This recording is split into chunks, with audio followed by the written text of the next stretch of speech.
Okay, so I know I usually talk about roguelikes, right? But sometimes you come across something that's so amazing, so spectacular, that you can't really help yourself from talking about it. Yeah, that's Expedition 33.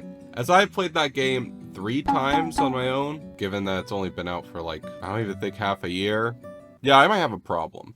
But I just gotta say, I love this game. I can't stop playing it. I generally keep finding myself coming back to this game and thinking about this game and listening to music and, well, that's why we're here. So let's dive right into what exactly Expedition 33 is and why it's amazing and why you need to play it, like, right now. Go play it. Actually, wait, listen to me first and then go play it.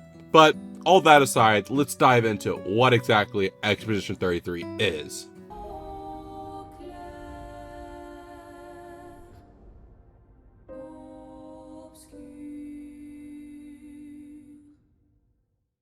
Well, I'm gonna be doing my damnedest not to spoil anything, so let's get to the very, very basic essentials of what this game is. Expedition 33, or more properly, Clair Obscur's Expedition 33, is a turn-based, party-based RPG.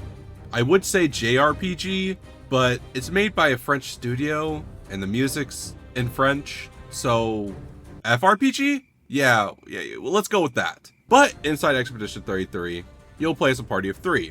Combat is turn-based, and is heavily focused around your skill with dodging and parrying attacks. Of course, one of the main focuses of the game is using your skills and abilities. How do you use your skills and abilities? Well, you need to generate skill points. You generate skill points in about 4 different ways. 1. At the start of your turn, you generate 1 skill point. Whenever you use a basic attack, you generate 1 skill point per attack. Buffs or equipment called pictos. And, of course, the most important part, parrying everything. Yeah, this game rewards you for being good. Alright, here comes the hitless run! Ooh, well, that's what I would say if I was good enough at the game.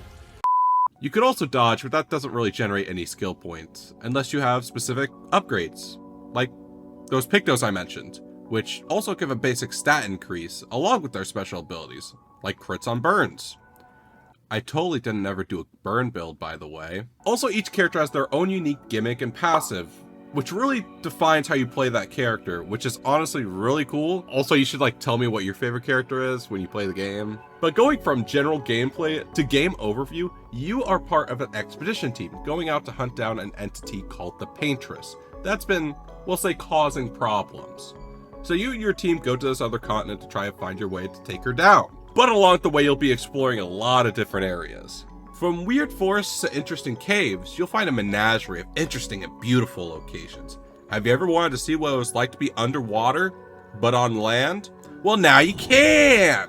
In each area, you'll find pictos, weapons, chroma, which is the game's currency, and expedition journals from previous expeditions that reveal what the hell happened here. And trust me, you'll kind of want to know. Of course, you'll also find this mysterious stranger to come help upgrade your pictos and weapons, with different catalysts you find across the land. When it comes to the general character and equipment progression of this game, it mainly revolves around this mysterious stranger, but you have skill trees and point attunements for each of your characters. And based off which weapon you choose, each weapon scales differently based off of different stats. So this weapon scales off of these 3 things, and this weapon scales off these 3 things, which is a very interesting and unique mechanic. And of course, gives a lot of build diversity for a lot of characters. You can build Gustav as a tank or a damage dealer, however you like. But as always, some characters excel in some roles better than others, like some characters just have better supporting skills. I'm talking about CL. She's your support. That's what she does, and she's really good at it. But that's basically what the general gameplay looks like. And I guess for me, what kept me going was just how good the combat felt. Being able to parry everything, dodge everything, and the animations were just beautiful. So flashy and epic, and the exploration kept itself fresh with all these interesting places to go to. But going from the general gameplay loop and the general overview of the game, let's talk about how this game delivers itself. at least from a story perspective. And again, I'm going to try really hard not to spoil anything with the story.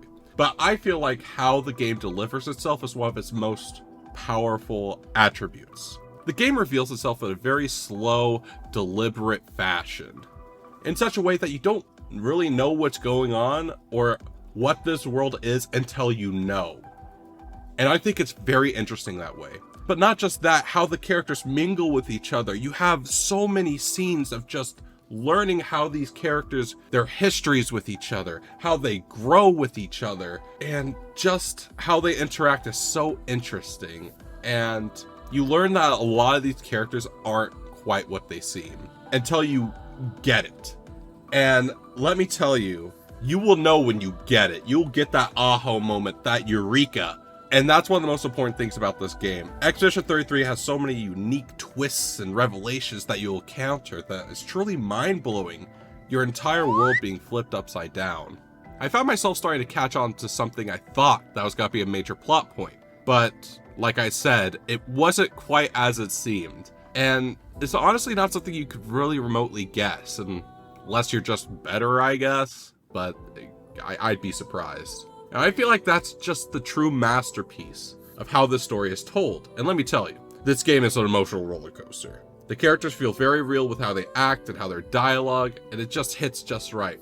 It has its fair share of funny moments, some of which are with my favorite character, Gustav. You're a funny guy, Gustav. You're a funny guy. But because of this, the emotional moments really hit. And it's those realisms that make you feel what the characters are feeling and the hardships and the struggles that they had to endure. It just hits so much harder. And I would be lying if I didn't look like this at the end of the game and halfway through the game. I'm emotionally stable. But alongside that, the atmosphere is also what draws you in.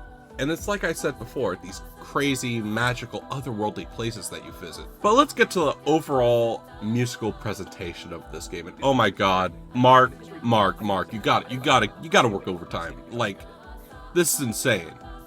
I literally listen to the music literally every day. There's at least one soundtrack that I listen to that comes on when I'm listening to YouTube autoplay.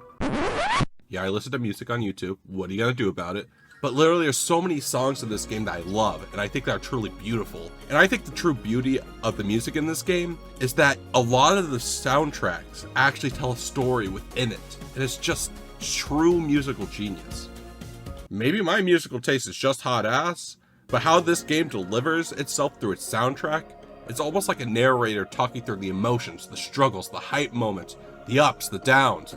And this is just refined with so many songs having these lyrics, which are all unfortunately in French, except for the last one. But if you want to find translations, you gotta really go out of your way to find it, so good luck with that. But either way, it really just expands and paints a brighter picture of what this game is and what the story is once you know. Honestly, the music is just a masterpiece. I literally don't know a soundtrack in any game that's so comprehensive, but has so many unique tracks as well. It's amazing. Honestly, it's amazing. And when it comes down to visual presentation, the actual art styles, the outfitting, the character designs that's so unique.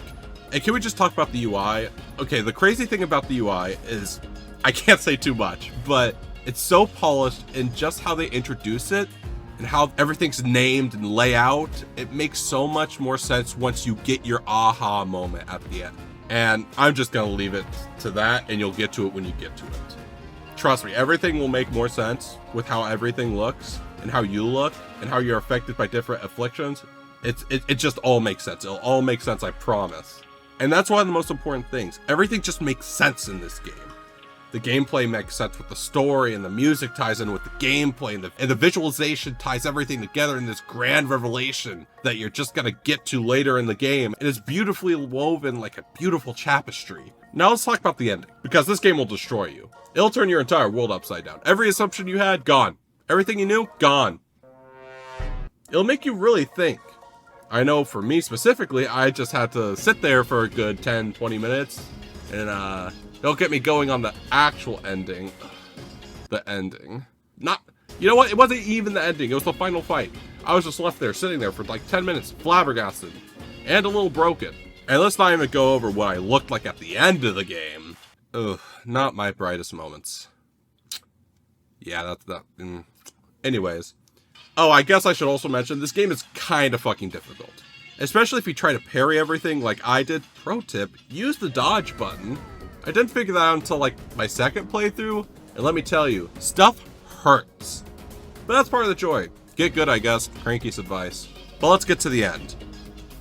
Would I recommend Clair Obscur's Expedition 33? Of fucking course. I love this game more than anything. I don't think there's a single game I like more than this in recent times.